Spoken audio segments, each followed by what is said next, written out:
الحمد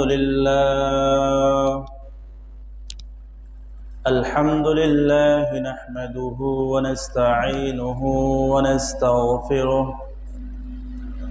ونعوذ بالله من شرور أنفسنا من يهده الله فلا مضل له ومن يضلله فلا هادي له ونشهد أن لا إله إلا الله وحده لا شريك له ونشهد أن سيدنا وسندنا وحبيب ربنا وطبيبنا وطبيب قلوبنا ومولانا محمدا عبده ورسوله صلى الله عليه وعلى آله وأصحابه وبارك وسلم تسليما كثيرا أما بعد فقد قال الله تبارك وتعالى في كلامه المجيد وفرقانه الحميد أعوذ بالله من الشيطان الرجيم بسم الله الرحمن الرحيم يا أيها الرسول بلغ ما أنزل إليك من ربك وقال النبي صلى الله عليه وسلم بلغوا عني ولو آية أو كما قال النبي صلى الله عليه وسلم صدق الله المولانا العظيم وصدق رسوله النبي الكريم ونحن ذلك من الشاهدين والشاكرين والحمد لله رب العالمين محبতের সঙ্গে উচ্চ স্বরে পড়ি লা ইলাহা ইল্লাল্লাহ লা ইলাহা ইল্লাল্লাহ লা ইলাহা ইল্লাল্লাহ লা ইলাহা ইল্লাল্লাহ লা ইলাহা ইল্লাল্লাহ লা ইলাহা ইল্লাল্লাহ মুহাম্মাদুর রাসূলুল্লাহ। হে আল্লাহ, তুমি আমাদের এই ডাকগুলা কবুল আর মঞ্জুর করে নাও, বলেন আমিন।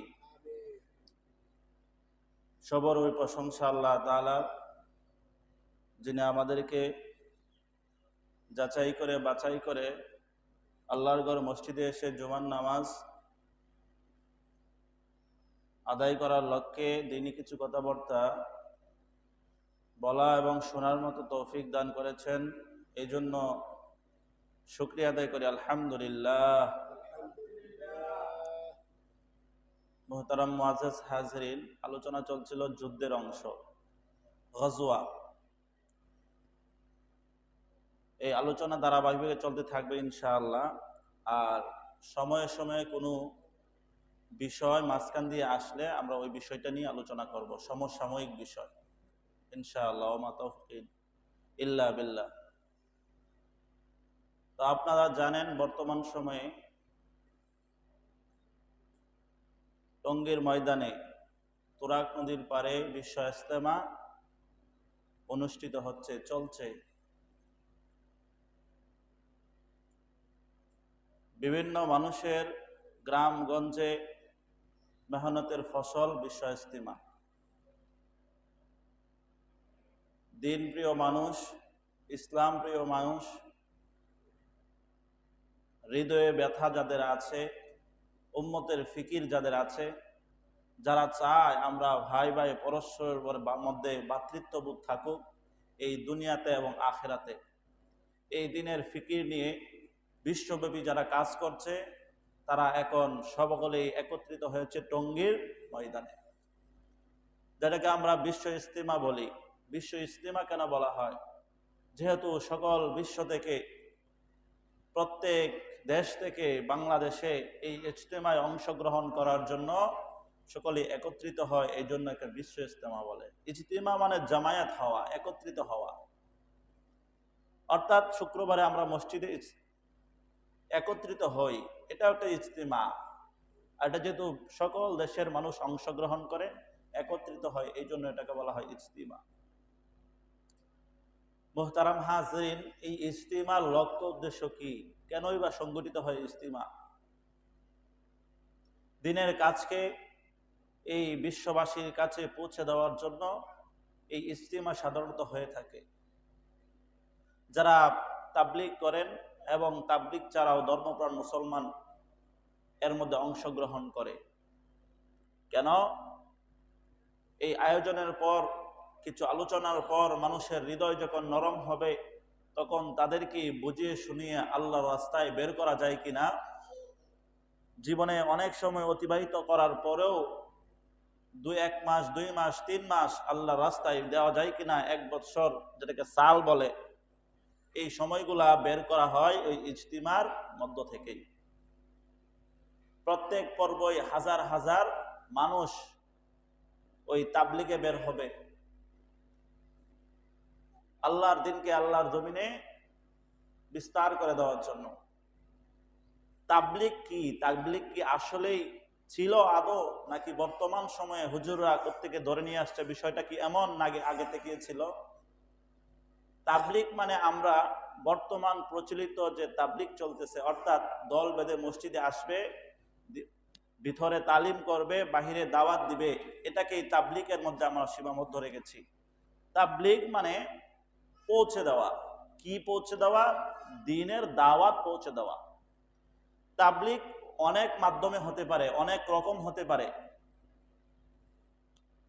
ওয়াজের মাধ্যমেও তাবলীগ হয়, মাদ্রাসা পড়ানোর মাধ্যমেও তাবলীগ হয়, এবং এই জুমার দিন যা আলোচনা হয় এটাও এক প্রকার তাবলীগ।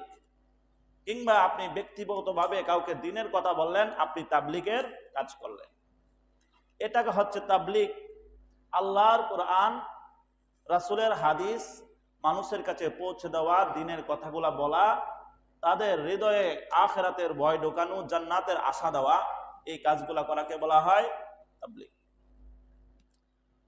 তাবলীগ আদম আলাইহিস সালাতু ওয়াস সালামের যুগ থেকে ছিল। হযরত আদম আলাইহিস সালাতু ওয়াস সালাম তাবলীগ করেছেন। কি তাবলীগ? বর্তমান প্রচলিত তাবলীগ, এটাও একটা ধারা। তাবলীগ মানে পৌঁছে দেওয়া। কি পৌঁছে দিয়েছেন? লা ইলাহা ইল্লাল্লাহ এর বাণী পৌঁছেছেন, এবং যে সহিফা ছিল সেই সহিফার কথাগুলো মানুষের কাছে পৌঁছে দিয়েছেন। দীর্ঘকাল পৌঁছিয়েছেন। আদম আলাইহিস সালাতু ওয়াস সালামের পরে তার পুত্র হযরত শীস আলাইহিস সালাতু ওয়াস সালাম দাওয়াত পৌঁছিয়েছেন। হযরত নূহ আলাইহিস সালাতু ওয়াস সালাম 950 বছর তাবলীগ করেছেন। 950 বছর তাবলীগ করার পর ফলাফল 40 জন মুসলমান হওয়া। ঠিক তেমনি ভাবে পরবর্তী নবীরা তাবলীগ করেছেন। আমাদের জাতির পিতা হযরত ইব্রাহিম আলাইহিস সালাতু ওয়াস সালাম তাবলীগ করেছেন, হযরত ইসমাঈল আলাইহিস সালাতু ওয়াস সালাম তাবলীগ করেছেন।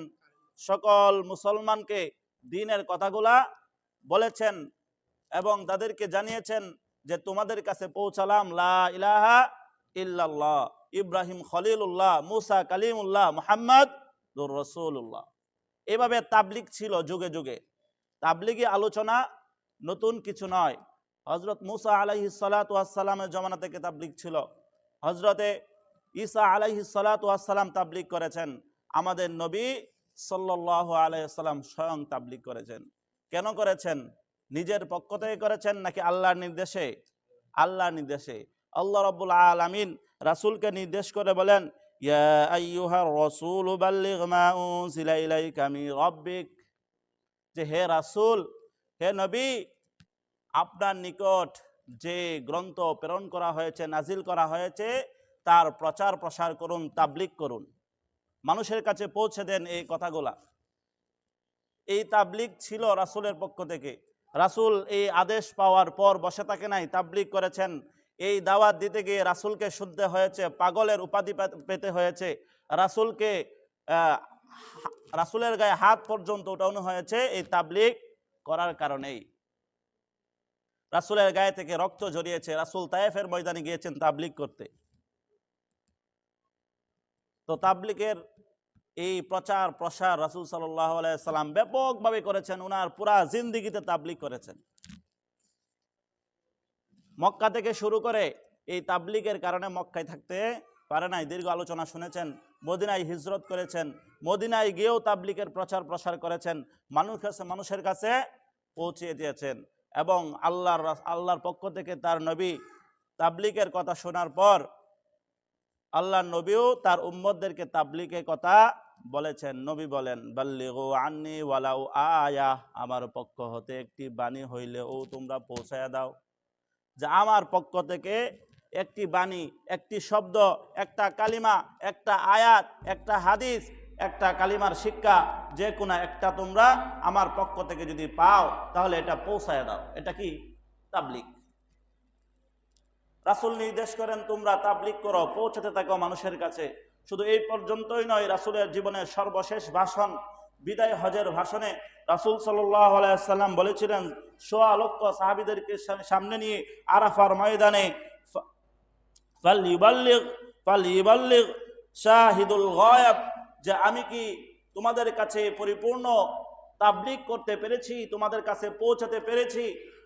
তোমরা যারা আছো, ১৬ লক্ষ সাহাবী একসঙ্গে সমস্বরে বলেছিল, ইয়া রাসূলুল্লাহ, আপনি সঠিকভাবে পৌঁছাতে পেরেছেন, আপনি সঠিকভাবে পৌঁছিয়েছেন। রাসূল পরেন ঘোষণা করেন, তোমরা যারা উপস্থিত আছো আর যারা উপস্থিত নাই, অনুপস্থিতের কাছে আমার এই বার্তাগুলো তোমরা পৌঁছে দিবে। এরপর থেকে সকল উম্মতের উপর জিম্মাদারি চলে আসলো যে তোমরা রাসূলের পরে এই কাজগুলো আঞ্জাম দিবে, অর্থাৎ তাবলীগ করবে, প্রচার করবে, প্রসার করবে। এর তাবলীগের নমুনা। তো মুহতারাম হাজরিন, এই তারপর থেকে সাহাবায়ে কেরাম এই তাবলীগের কাজ করেছেন দীর্ঘ লম্বা সময় পর্যন্ত। সাহাবায়ে কেরাম তাবলীগের কাজ করেছেন, তাবিঈন তাবলীগের তার কাজ করেছেন, তাবিঈনগণ তাবলীগের কাজ করেছেন। ঠিক তেমনি ভাবে মুস্তাহিদিন, পীর, মাশায়েখ, বুজুর্গ, উলামায়ে কেরাম এই তাবলীগের সিলসিলা আজও পর্যন্ত ধারাবাহিকভাবে কাজ চালিয়ে যাচ্ছেন। আমি আপনি যে আছি, আমাদের উপর জিম্মাদারি আছে না নাই? তাবলীগ করার আছে। এটা ইনফিরাদি ভাবে হতে পারে, ব্যক্তিগতভাবে আপনি নিজে নিজে তাবলীগ করলেন একাকীভাবে, অথবা কয়েকজন মিলে একসঙ্গে তাবলীগ করা যেতে পারে, 2 জন মিলেও তাবলীগ করা যায়। তাবলীগের অনেকগুলা সিস্টেম আছে, যে কথাগুলাই যেভাবে আপনি প্রচার করবেন, প্রসার করবেন, মানুষকে বুঝাবেন, দ্বীনের পথে আনবেন, ওইটাই তাবলীগ। এই জন্য মুহতারাম হাজরিন, আমাদেরকে এই শিক্ষাই দেয় তাবলীগ আমাদেরকে করতে হবে, এর বিরোধিতা করা যাবে না। যদি তাবলীগের বিরোধিতা হন, আজকে যদি ইতিপূর্বে যারা ছিল তারা যদি তাবলীগ বিরোধী হতো, আমাদের পর্যন্ত দিন আসতো না। রাসূল তো ছিলেন মক্কায় আর মদিনায়, আর আমরা হলাম হিন্দুস্তানে, বাংলাদেশ। এই বাংলাদেশে আমরা তাবলীগের দ্বীনি দাওয়াত পেলাম কোথা থেকে? ওই সাহাবীদের মাধ্যমে। সাহাবীরা তাদের দেশ ছেড়ে, তাদের বিবি বাচ্চা ছেড়ে, সন্তান ছেড়ে এই তাবলীগ করার জন্য বিভিন্ন রাষ্ট্রে ছড়িয়ে পড়েন। আমাদের দেশেও অনেক বুজুর্গ, পীর, মাশায়েখ এসেছেন এই তাবলীগের কাজ করার জন্য। হযরতে শাহ জালাল ইয়ামানি, শাহ পরান, খাজা মঈনুদ্দিন চিশতি রাহমাতুল্লাহি আলাইহি, এরকম ভাবে অনেক বুজুর্গের কেরামের মেহনতে এই বাংলার জমিনে মানুষ দিন পেয়েছে। এভাবে আস্তে আস্তে তাবলীগের কাজ যখন আমরা ধরে রাখবো, ইনশাআল্লাহ সুম্মা ইনশাআল্লাহ পরবর্তী প্রজন্ম আরো বেশি উপকৃত হবে এই তাবলীগের মেহনতে। তাবলীগ মানে আমি পূর্বেই বলেছি, তাবলীগ মানে প্রচলিত যে তাবলীগ আছে এটাই তাবলীগ না, ওইটাও তাবলীগের অংশ এবং আনুষঙ্গিক গুলাও তাবলীগের অংশ। মিম্বর থেকে আলোচনা করা তাবলীগের অংশ, তারপর ওয়াজ মাহফিলের মধ্যে যে আলোচনা হয় তাবলীগের অংশ, মাদ্রাসা থেকে যে শিক্ষা দেওয়া হয় তাবলীগের অংশ। এই তাবলীগ করতে করতে আস্তে আস্তে দেখা যাচ্ছে অনেক মানুষ দ্বীনের পথে চলে আসছে, অনেকেই ধর্মপরায়ণ হচ্ছে, যুবক ভাইয়েরা দাঁড়িয়ে রাখছে, তারপর নাচ গান জুয়া এগুলো আস্তে আস্তে ছেড়ে দিচ্ছে। ইতিপূর্বে আমরা দেখতাম যাত্রাপালা নামে অনেক অনুষ্ঠান হতো, এখন হয় না, যাত্রাপালা হয় না। তারপর রাতভর বক্স বাজিয়ে নারী পুরুষ অবাধে নাচানাচি এগুলা আস্তে আস্তে কমে যাচ্ছে। এইগুলা দেখে এক শ্রেণীর মানুষের কাছে ভালো লাগছে না, তারা রন্ধ্রে রন্ধ্রে চুলকানি উঠে গেছে। তারা এখন বিরোধিতা করতে চায়। তারা টিভির সামনে টকশুতে বসে বলে যে আমাদের যাত্রাপালার ঐতিহ্য হারিয়ে যাচ্ছে, সংস্কৃতি হারিয়ে যাচ্ছে, ওয়াজ দিন দিন বাড়ছে, মসজিদে রাজনীতির কথা হচ্ছে। এই কথাগুলা বলে বলে তারা মানুষকে বোঝাতে যাচ্ছে যে আমরা পূর্বে যে সংস্কৃতি ছিল এই পূর্বের সংস্কৃতি আগে আমরা নিয়ে আসতে চাই। আমাদের মুসলমান পরিচয় নয়, আমাদের পরিচয় আমরা বাংলাদেশি, বাংলা সংস্কৃতি ধরে রাখতে চাই। আসলে কি বাংলা সংস্কৃতি কি নাচ গানের মধ্যে বাংলা সংস্কৃতি? এই দেশকে কি স্বাধীন করা হয়েছিল এই কেন্দ্রকে অনুষ্ঠান করে যাত্রাপালা হবে এটাকে কেন্দ্র করে হয়েছিল? হয় নাই। কিন্তু আজকে এক প্রকার সুশীলরা এগুলা বলছে, তাদের মনে করছে এগুলা বলার দ্বারা তাদের পাল্লা ভারী হবে। তারা জানে না বাংলার মুসলমানরা যাকে চায় তাকে রাষ্ট্র ক্ষমতায় ওঠায়, আবার যাকে চায় তারা নামাতেও পারে। তারা মনে করছে আমাদের দলকে বাড়ি করি, অন্য মুসলিম যারা সম্প্রদায় জাতি আছে তাদেরকেও নিয়ে আসি। মনে রাখবেন যে যে ধর্মের জাতির হোক না কেন প্রত্যেকেই প্রত্যেকের ধর্মকে মহব্বত করে বিদায় সে সেই ধর্মের মধ্যে আছে, ঠিক কিনা? অবশ্যই হিন্দু ভাইরা তাদের ধর্মকে সম্মান করে বিদায় তো তাদের ধর্মের উপর আছে। মুসলমান ভাইরা তাদের ধর্মকে সম্মান করে সবচেয়ে বেশি, এই জন্য তো তারা তাদের ধর্মের উপর আছে। কিন্তু তারা কি যে বোঝাতে চাচ্ছে মানুষ এখন আর বোঝার বাকি নেই। আমরা মুসলমান নাকি বাঙালি, এটা কোনো প্রশ্ন হইতে পারে? আমরা মুসলমান ও বাঙালিও, আমরা বাংলাদেশি। আমাদের পরিচয় কি? আমরা বাংলাদেশি আগে না মুসলমান আগে? কথা বলেন। তো মুসলমান হওয়ার পরে আমাদের দেশের প্রতি মায়া আরো বেড়ে যাবে। কেন? আমাদের মুসলমানদের ইতিহাস ঘেটে দেখেন, কয়েক জুমা ধরে আলোচনা চলছিল নিজের রাষ্ট্রকে বাঁচানোর জন্য, মদিনাকে রক্ষা করার জন্য রাসূল আকরাম সাল্লাল্লাহু আলাইহি সাল্লাম কত শত যুদ্ধ করেছেন, অগণিত যুদ্ধ করেছেন। এই দেশপ্রেমের জন্যই তো, নাকি? দেশপ্রেমের জন্যই তো বদর সংগঠিত হয়েছিল, দেশপ্রেমের জন্যই উহুদ, খন্দক, খাইবার, হুদাইবিয়ার সন্ধি। এগুলা কিসের জন্য? দেশের মহাব্বত ছিল বিদায়িত হয়েছে। দেশের মহাব্বত আরো বেশি বেড়ে যাবে যদি মুসলমানকে শেখানো যায় আমার ধর্ম আগে, তারপর আমার পরিচয় আমি বাংলাদেশী। আল্লাহ আল্লাহ আল্লাহ রাব্বুল আলামিন বলেন যে তোমরা প্রত্যেকেই একটা দল, সুসংহত এক দল, এক দলের মধ্যে কুনতুম খায়রা উম্মাতি উখরিজাত লিন-নাস, যে তোমরা এমন একটা দল যে দলের মধ্যে খায়রুকুম উম্মাতি, যে তোমরা শ্রেষ্ঠ। কেন? তা'মুরুনা বিল মা'রুফ ওয়া তানহাউনা আনিল মুনকার, তোমরা সৎ কাজের আদেশ করো আর অসৎ কাজের নিষেধ করো, এই কারণে তোমরা শ্রেষ্ঠ। এবং সকল মুসলমান এক ও অভিন্ন।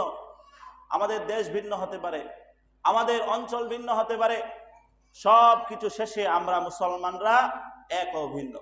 আল মুসলিমু কা জাসাদিন ওয়াহিদিন ইশতাকা আইনুহু ইশতাকা কুল্লু ইশতাকা রাসুহু ইশতাকা কুল্লু, যে মুসলমান তো সকলেই এক জাতির মতো, ভাই ভাই, এর মধ্যে কোনো ভেদাভেদ নাই। তো মুহতারাম হাজরিন, বলছিলাম এই তাবলীগের মেহনতে কত লক্ষ লক্ষ মানুষ জিনা ছেড়েছে, বেবিচার ছেড়েছে, সুদ ঘুষ ছেড়ে দিয়েছে। আমার এরকম অনেক জানা আছে যে দাড়ি কাটতে হবে বলে মোটা অঙ্কের চাকরি ছেড়ে দিয়েছে তাবলীগের মেহনতের কারণে, শুধু দাড়িটা কাটতে হবে। এরকম অনেক মানুষ সুদ ছেড়েছে, জুয়া ছেড়েছে, নাচ ছেড়েছে, যাত্রাপালা ছেড়ে আজকে দিনের মধ্যে অন্তর্ভুক্ত হয়েছে কিসের মেহনতে? তাবলীগের মেহনতে। এই জন্য তাবলিগি কাজ আমাদেরকে করতে হবে, এটা সত্য, বাস্তবের অস্বীকার কোনো সুযোগ নাই। মুহতারাম মুআজ্জাজ হাজরিন, বলছিলাম যুগে যুগে এই তাবলিগ চলে আসছে। প্রচলিত যে তাবলিগ, এই তাবলিগ সূচনা হয়েছিল 1926 সালে দিল্লির মেওয়াত থেকে। দেওয়ানদের কৃতি সন্তান হযরত মাওলানা ইলিয়াস রহমাতুল্লাহি আলাইহির প্রতিষ্ঠাতা। আল্লাহ রাব্বুল আলামিন উনার যে সিস্টেমে তাবলিগ প্রথা চালু করেছেন, তাই এরকম মঞ্জুর করেছেন, কবুল করেছেন যে ধারার তাবলিগ এখন পুরা পৃথিবীতে ছড়িয়ে গিয়েছে, বিস্তার লাভ করেছে। আল্লাহর কাছে যদি মনোনীত না হতো তাহলে এভাবে ব্যাপকভাবে সারা হতো না। দ্বীনের কাজে অত্যন্ত গুরুত্বপূর্ণ ভূমিকা রাখছে এই তাবলিগ। আপনি যে কোনো রাজনৈতিক দলের অনুসারী হতে পারেন, তাবলিগের সঙ্গে থাকেন, সমস্যা কি? আপনি যে কোনো পীরের মুরিদ হতে পারেন, তাবলিগের সঙ্গে থাকেন, সমস্যা নাই। এটা সকলেই একসঙ্গে একমত। এই জন্য মুহতারাম হাজরিন, তাবলিগ আমাদেরকে চালিয়ে যেতে হবে। এই তাবলিগ যদি আমরা করি তাহলে আমরা শ্রেষ্ঠ মানুষে পরিণত হব ইনশাআল্লাহ। আর এই বিশ্ব ইজতেমা এই তাবলিগের একটা গুরুত্বপূর্ণ অংশ। বিশ্ব ইজতেমা তাবলিগের গুরুত্বপূর্ণ অংশ। এই জায়গা থেকে মানুষ একত্রিত হয়ে হাজার হাজার মানুষ হেদায়েতের পথ পায়, হাজার হাজার মানুষ হেদায়েতের পথ লাভ করে। একটি নীরব বিপ্লব চলতেছে এই তাবলিগের মাধ্যমে। কিন্তু কিছুদিন পর, দুঃখজনক হলে সত্য, এর মধ্যে কিছুদিন পর পর ফাটল সৃষ্টি হয়, সমস্যা সৃষ্টি হয়। এটা আসলে দ্বীন প্রিয় মানুষের আবেগ নিয়ে খেলা করছে এক শ্রেণীর মানুষ। ভিন্ন দেশি চক্রান্ত চলছে এই তাবলিগকে নিয়ে, বিশ্ব ইজতেমাকে নিয়ে। এটা কিভাবে শেষ করে দেওয়া যায়? এটা যদি শেষ করা যায় তাহলে মুসলমানরা আস্তে আস্তে পিছিয়ে যাবে। তখন তাবলিগ থাকবে না, ইজতেমার নামে কিছু থাকবে না। যে ইজতেমা থেকে শত শত হাজারে হাজারে জামাত বের হবে, কিছুদিন পর যারা দ্বীনের উপর থাকবে, দ্বীনি পরিবেশে থাকবে, অন্যকে দ্বীনের দাওয়াত দিবে। এই বিষয়গুলা তারা খুব খেয়াল করে আস্তে আস্তে তারা চেষ্টা করছে যেভাবে তাবলিগের মধ্যে সমস্যা করা যায়। কিন্তু আমরা সবাই তাবলিগে একমত থাকবো তো ইনশাআল্লাহ? একমত থাকবো এবং সদা সর্বদাই আলেমদের সঙ্গে থাকবো। কারণ এই দ্বীনের ব্যাপারে যদি আলেমদের সঙ্গে না থাকেন তাহলে থাকবেন কার সাথে? আপনি যে যে বিষয়ে দক্ষ, পারদর্শী, ওই জায়গা থেকে তো আপনার পরামর্শ নিতে হবে। আপনার যদি শারীরিক সমস্যা হয়, শারীরিক অসুস্থ হয়, যেমনি আপনি ডাক্তারের কাছে যাবেন, ইঞ্জিনিয়ারের কাছে যাবেন না, ঠিক তেমনিভাবে আধ্যাত্মিক যে সমস্যা আছে, রুহের যে সমস্যা, এই সমস্যাগুলো আলেম থেকে নিতে হবে। কারণ এটা বিশেষজ্ঞ তো উনি, ওনার তাকে জানতে হবে, বুঝতে হবে। এই জন্য মুহতারাম হাজরিন, আসুন আমরা এক হয়ে দ্বীনের কাজে ভ্রাতৃত্ববোধ যেভাবে বজায় রাখা যায় সেভাবে আমরা কাজ করি। আল্লাহ রাব্বুল আলামিন নিশ্চয় নিশ্চয় আমাদের মধ্যে একতাবদ্ধতা দান করবেন। আল্লাহ বলেন, ইন্না উম্মাতাকুম ওয়াহিদাও, তোমরা সকল উম্মাহ এক, তোমরা সকল দল এক, তোমরা সকল দল এক। ইন্নামাল মুমিনুনা ইখওয়া, সকল মুসলমান তোমরা ভাই ভাই, সকল মুসলমান ভাই ভাই। আজকে এই ভ্রাতৃত্ববোধ নাই বোঝায় অনেক সমস্যা হচ্ছে। গিয়ে দেখেন টঙ্গীর ময়দানে ভ্রাতৃত্ববোধ কাকে বলে? আপনি আরেকজনের মাথায় পাড়া দিবেন, যার মাথায় পাড়া দিবেন সে বলবে ভাই আপনার সমস্যা হয়েছে নিকুন। এটাকে বলা হয় ভ্রাতৃত্ববোধ। একজনের সঙ্গে আরেকজনের মহাব্বত, একই প্লেটে খানা খাওয়া, একই দস্তরখানে বসা, একই সঙ্গে ঘুমানো, একই সঙ্গে দ্বীনের আলোচনা করা, চর্চা করা। এভাবে থাকলে মানুষের মধ্যে ভ্রাতৃত্ববোধ পয়দা হয়। তাবলিগের মানুষের সাথে যারা মিশেছেন দেখছেন তারা কত নরম দিলের হয়ে যায়, কিন্তু তাদের অতীত গাঠেন দেখেন তাদের অবস্থা কি ছিল। সামান্য পান থেকে চুন কষলেই তারা লেগে যেত। এখন তাবলিগের মেহনতে, ওই সুহবতে থাকতে থাকতে তারা আস্তে আস্তে দ্বীনের পথে চলে আসছেন।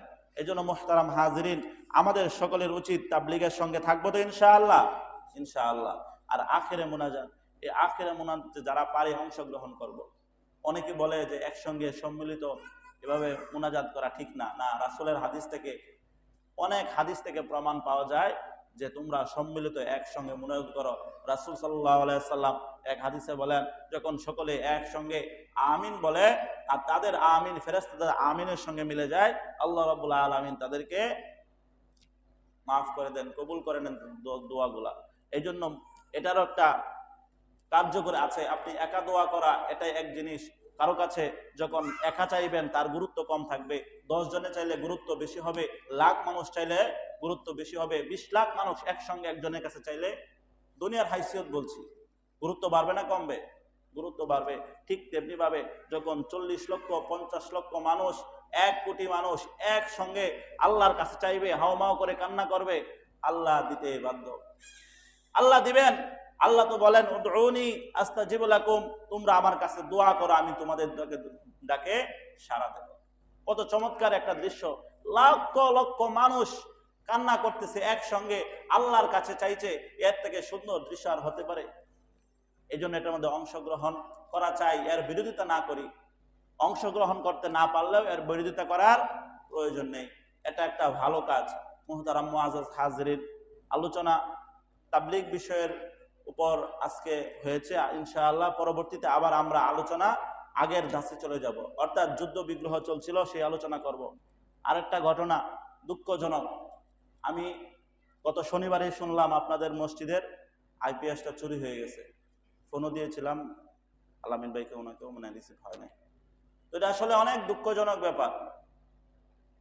আল্লাহর ঘর থেকে চুরি হয়ে যাওয়া, এটা বুঝেন আমরা কত নিম্ন পর্যায়ে আছি, কত নিচে নেমে গেছি।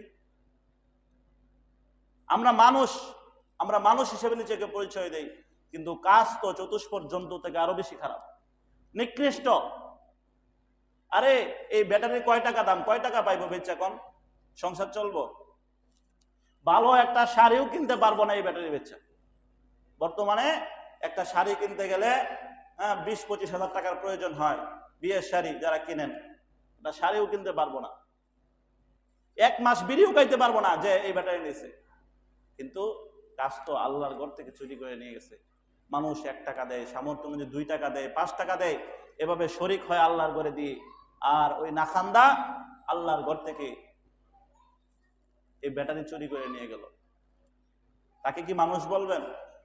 আমরা যখন ছোট ছিলাম তখন চুর শব্দ যখন শুনতাম, চুর, পুলিশ, র্যাব, এগুলা মনে করতাম এরা মানুষ না, এরকম মনে করতাম। মানে ছোট সময় এরকম মনে হইতো যে পুলিশ, তখন মনে হইতো যে অন্য কিছু। যেমন আমরা মনে করি বাঘ শুনলে ভয় পাই, ওরকম মনে করতাম যে পুলিশ একটা ভয়ঙ্কর জাতি, ওরা আসলেই মারধর করে কিংবা গুলি করে, এরকম একটা ভাবসাব ছিল। যারা চুর, এরকম মনে করতাম যে চুর এটা মনে হয় মানুষ না, এটা অন্য কিছু, এরকম ছোট সময় আমাদের ধারণা ছিল। আর আসলে সত্যিকারের তো এরা মানুষ না। এরা মানুষ হইলে, মনুষ্যত্ব থাকলে এই কাজ করতে পারে। এখন বলেন চোর মানুষ কি মানুষ না? মানুষ, মানুষ, মানুষরাই করছে। মানে সুরতে মানুষ, আপাতমস্তক দেখতে মানুষ, আর বাস্তবতা হচ্ছে বালহুম আদাল, কোরআনের ভাষায় চতুষ্পদ প্রাণী থেকে নিকৃষ্ট। এখন সুরতে মানুষ যারা, এরা কি অন্য গ্রহ থেকে আসছে নাকি ভিন দেশ থেকে আসছে? না, আমাদের মধ্যে, আমাদের মধ্যে এই চুরিগুলা সংগঠিত হচ্ছে। আমাদের হয়তো এই মসজিদে না থাকলেও অন্য মসজিদে জুমার নামাজও পড়ছে, মনে হইতে পারে। এই জন্য মুহতারাম হাজরিন, কোরআনের বিধান যখন চলে আসবে তখন দেশ সুন্দর হবে, সব সুশৃঙ্খল ভাবে চলবে। এই জাতি ন্যায় বিচার যখন পাবে তখন সবকিছু সুশৃঙ্খল ভাবে পাবে।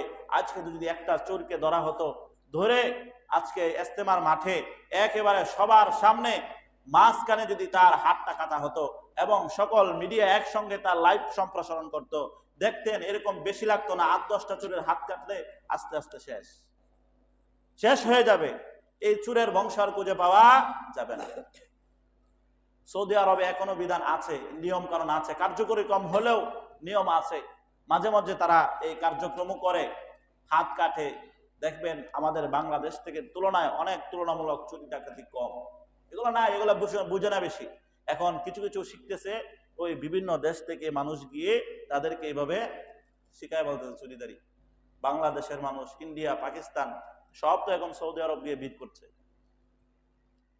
ভালো মানুষের সঙ্গে ভালো মানুষ থাকলে ভালো হবে, আর খারাপ মানুষের সঙ্গে খারাপ মানুষ থাকলে ওই খারাপই হয়ে যায়। এই জন্য মুহতারাম হাজরিন, এই কাজগুলা করব না।